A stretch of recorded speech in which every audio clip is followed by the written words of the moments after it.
यह सच्ची घटना लखनऊ की थोड़ी दूर पर जंगलों के बीच बस एक गांव की है। लोग कहते थे कि उस गांव पर एक पिशाचिनी का साया था जो गांव वालों को एक एक कर कर मार के खा जाती थी। गांव वाले इस पिशाचिनी से परेशान हो गए थे। लोग कहते थे कि वह पिशाचिनी उसी गांव के सरदार की बेटी थी। उस सरदार की बेटी को एक लड़के से प्यार हो गया था। वह लड़की उसी लड़के से शादी करना चाहती थी, लेकिन सरदार को यह मंजूर नहीं था। एक दिन सरदार की लड़की ने उस लड़के से शादी कर ली, जिसके कारण सरदार बहुत गुस्सा हुआ। उसी वक्त उन दोनों को जिंदा उसी गांव में दफना दिया। लोग कहते हैं कि वह लड़की अब बदला लेने के लिए उन गांव वालों को एक एक करके मार रही है।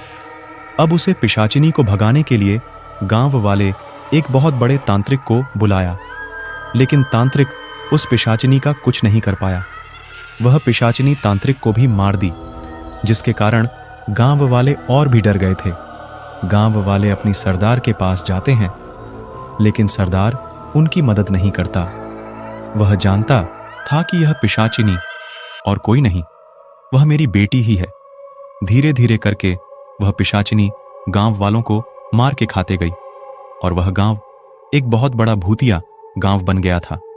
यह बात लखनऊ के थोड़ी दूर पर रहने वाले एक बहुत बड़े तांत्रिक को पता चली। उस गांव को पिशाचिनी से मुक्त करने के लिए वह तांत्रिक उसे गांव में आया, लेकिन वह तांत्रिक जैसे गांव के अंदर आया, वह पिशाचिनी उसके ऊपर हमला कर दी। इसके कारण तांत्रिक की मृत्यु हो गई। अब वह गांव बहुत बड़ा रहस्य और भूतिया गांव बन गया था। एक दिन उसे गांव में एक कॉलेज का टूर आया था। वह टूर कभी भी वापस नहीं लौटा।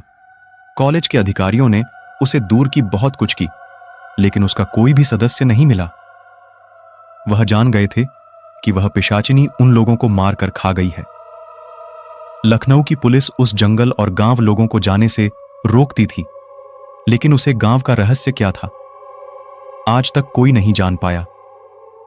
लोग कहते थे कि वह पिशाचिनी अभी भी जिंदा है और उसी गांव और जंगल में घूमती रहती है, और रात के समय उस जंगल से चिल्लाने और रोने की आवाज लोगों को सुनाई देती है। स्टोरी अच्छी लगी हो तो लाइक और सब्सक्राइब कर दें। ऐसी वीडियो हम आपके लिए लाते रहेंगे और आपका मनोरंजन करते रहेंगे। अब मिलते हैं अगले वीडियो में।